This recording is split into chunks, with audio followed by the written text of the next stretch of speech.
Hello नमस्कार. आपल्या चॅनलमध्ये सगळ्यांचे स्वागत आहे.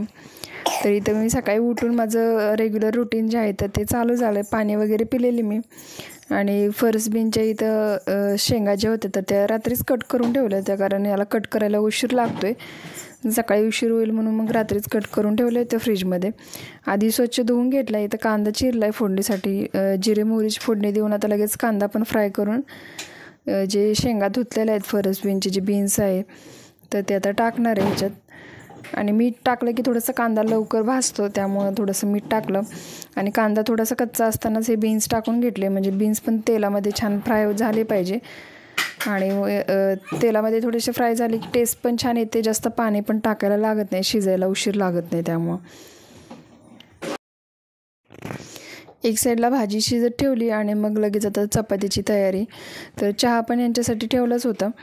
तर एका गॅसवरती चहा, एका गॅसवरती कधी कधी परीचं खायचं आणि एका गॅसवरती भाजी. तर 3 स्टोवचा शेगडी आहे म्हणून आता थोडंसं लवकर आवरते माझं. नाहीतर आधी 2 स्टोवची शेगडी होती तेव्हा थोडंसं उशीरच व्हायचं. तर आता इथं चपातीचं लगेच पीठ जे होतं ते थोडंसं मळून घेते. मगाशी मळलं होतं एक अर्धा तास, जास्त काही भिजत नाही. तर थोडंसं चांगलं मळलं की तरच चपाती चांगली येते, नाही तर मग पटकन गडबडीत केली की कधी कधी चपाती एकदम मऊ होत नाही. त्यामुळे थोडंसं पीठ मळून घेतलं इथं. आता लगेच चपातीचे गोळे बनवून चपाती लाटून घेतल्या. तर यांना 8पर्यंत टिफिन द्यायचा असतो, त्यामुळे रोजची सकाळची माझी धावपळ होती. एकतर परी रात्रभर झोपून देत नाही आणि सकाळी लवकर उठून टिफिन पण आवरायचा असतो. त्यामुळं चपाती वगैरे झाल्यानंतर यांचा टिफिन पॅक करून दिला आणि मग लगेच विहीचा पण टिफिन पॅक करून घेतला आणि तिचं पण आवरून तिला स्कूलमध्ये सोडायला गेले. आणि सोडायला जाताना परी आज उठली नव्हती, झोपलेलीच होती. त्यामुळं म्हटलं की जाऊन यायचं लगेच. आणि दूध आणायचं होतं मला, तर त्यामुळं मी जी पॅन्ट आहे तर त्या पॅन्टच्या खिशात पैसे घेऊन गेले होते जाताना.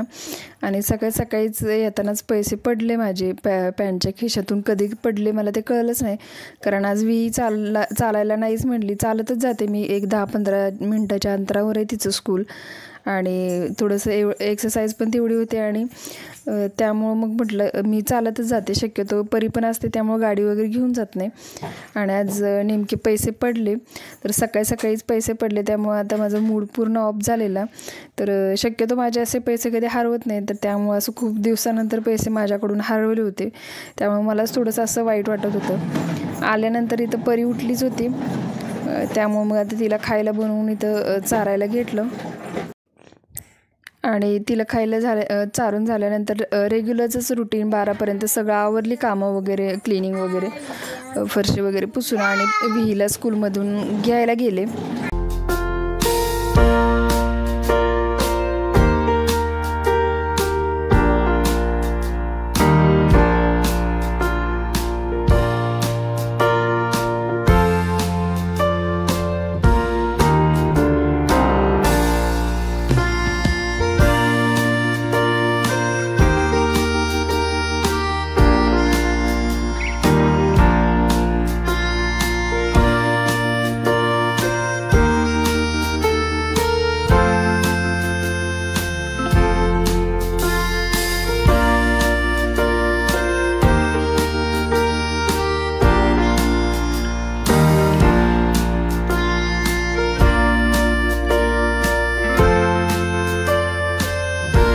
त्यानंतर नेक्स्ट डे दुसऱ्या दिवशी याच्या पुढं मी काही बुधवारी ब्लॉग कंटिन्यू नाही बनवणार होते मी थोडंसं काहीतरी रेसिपीज वगैरे, पण ते बनवायचं पण झालं नाही. त्यामुळे व्हिडिओ पण परत कंटिन्यू नाही केला.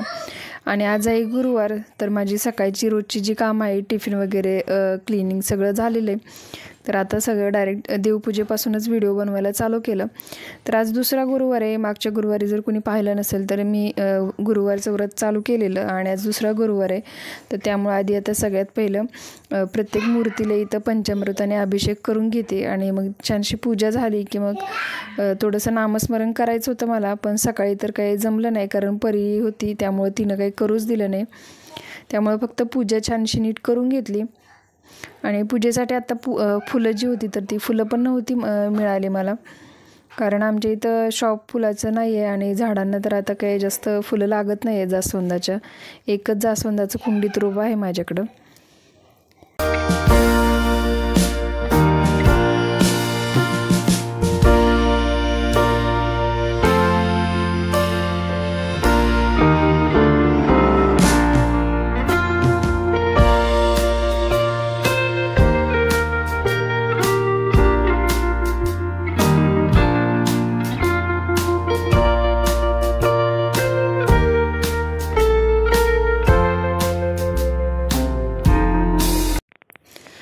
सगळ्या मूर्तीवरती अभिषेक घालून सगळ्यात लास्ट इथं स्वामींच्या मूर्तीला अभिषेक घालते. तर जेवढं पण पंचामृत उरतं तेव्हा मग सगळं मूर्तीन त्याच पंचामृताने अभिषेक करते मी. आधी पाण्याने, नंतर पंचामृत आणि परत एक वेळ पाण्याने असा अभिषेक घालून घ्यायचा आणि मग नंतर स्वच्छ पुसून मूर्ती आपले जे काही वस्त्र किंवा हार वगैरे आहेत तर ते घालून घ्यायचे मूर्तीला.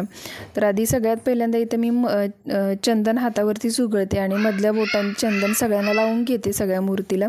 आणि त्यानंतर देवी यायला असेल तर हळदी कुंकू लावते आणि शिवपिंडीवरती भस्म लावते. आणि आता इथे ज्यांचे फेटे होते म्हणजे आता बाळकृष्णाचे, स्वामींचा, नंतर गणपती बाप्पांचा एक मुकुट आहे तर ते घालून घेतलं सगळ्यांना आणि छानशी पूजा झाली. तर साखरेचाच नैवेद्य दाखवला आज.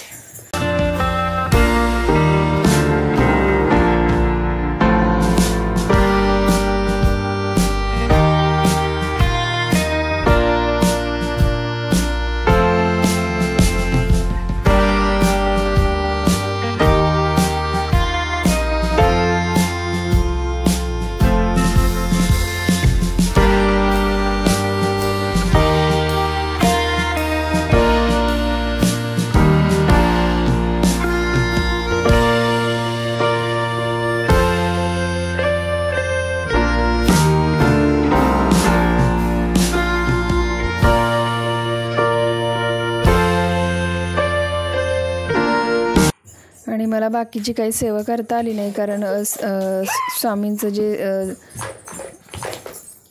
स्वामीचरित्र सारामृत आहे तर ते वाचायला काही झालं नाही. तर संध्याकाळीच वाचेन मी. तर हे पंचामृत करून जे पाणी उरलं होतं तर ते सगळं झाडांना टाकून घेतलं आणि त्यानंतर विहीला स्कूलमध्ये घ्यायला गेले. परीला झोपवलंच होतं जाताना, त्यामुळे मग मी विहीच गेले होते दोघीच. तर खूप वर्षांनी म्हणजे जवळजवळ वर्ष झालं तर मी मागच्या वर्षी साईबाबांचं व्रत केलं होतं. तर त्या व्रतामध्ये जे दर गुरुवारी काहीतरी 1 रुपया किंवा असं काहीतरी नाणी वगैरे होते तर ते दान करायचे होते. आणि ते एवढे दिवस म्हणजे जवळजवळ वर्ष झालं मला ते कोणाला दान पण करायला झाले नाही आणि कोणत्या मी दानपेटीत पण टाकायला जमले नाही. तर काय माहीत असं का झालं. तर प्रत्येक गोष्टीची एक वेळ असते, तर ती वेळ आल्याशिवाय मला वाटतं काही होत नसेल. कारण कदाचित जे मी व्रत ज्या गोष्टीसाठी केलं होतं ते पूर्ण होणार माझं, म्हणून मी एवढ्या वर्ष म्हणजे 1 वर्षाने पूर्ण आज मी ते पैसे जे होते तर व्रताचे तर ते दान केले दानपेटीत. आणि खूप दिवस म्हणजे मी खूप ठरवत होते की बाहेर जाताना घ्यायचे किंवा नाही, तर ते असं काही ना काही तर कारण येऊन राहायचेच. तर असं आता इथं संध्याकाळी माझी पूजा वगैरे चालली आहे. सगळा स्वयंपाक थोडासा मी इथं केला होता आणि आधी स्वामीचरित्र सारामृत वाचून घेतलं. वाचल्यानंतर मग इथं थोडीशी आरती करून घेतली आणि मग पूर्ण स्वयंपाक बनवला. आणि स्वयंपाकामध्ये इथं खीर बनवली होती आणि आता ती नैवेद्य दाखवले खिरीचा. आणि येताना ह्यांनी गजरा पण आणला होता, इथे चमेलीचा गजरा होता तर तो आधी अर्पण करून घेतला सगळ्या देवतांना. फुलं वगैरे पण आणली होती. आणि मग आता संध्याकाळची पूजा इथं माझी छानशी झाली. तर थोडीशी धावपळ होती कधी काही व्रत वगैरे करायचं असेल, पण जर तुमची म्हणजे श्रद्धा असेल मनात आपल्या आणि आपली इच्छा असेल करायचं तर आवड असेल तर सवड होतेच. तर त्या पद्धतीनं आता थोडा त्रास होतोय पण झाली माझी दुसऱ्या गुरुवारची पूजा. मला वाटलं नव्हतं नीट होईल. तर पूजा अशी वेगळी मला मांडता येत नाही आहे कारण परी नीट ठेवत नाही आहे ते, त्यामुळं मग मी फक्त इथं आहे इथंच मूर्तीचीच फक्त पूजा करते. आणि आता अशा पद्धतीने आज माझा दुसरा गुरुवारची पूजा छान झाली. तर गुरुवारचं स्वामीचरित्र सारामृत जे शॉर्टमध्ये आहे तर ते पूर्ण वाचन करते मी आणि तारक मंत्राचा 11 वेळा पठण करायचं आणि स्वामी समर्थ नामांची अशा 11 माळे करते. तर ही एवढी सेवा होती. मागच्या गुरुवारी पण झाली, या गुरुवारी पण झाली. आता बघू किती गुरुवारी व्यवस्थित होतं. तर हे होतं पूर्ण 2 दिवसाचा ब्लॉग. जर तुम्हाला आवडला असेल तर नक्की लाईक करा आणि नवीन असाल अजून चॅनलला सबस्क्राईब नसेल केलं तर नक्की सबस्क्राईब करा. भेटू पुढच्या व्हिडिओमध्ये. तोपर्यंत बाय.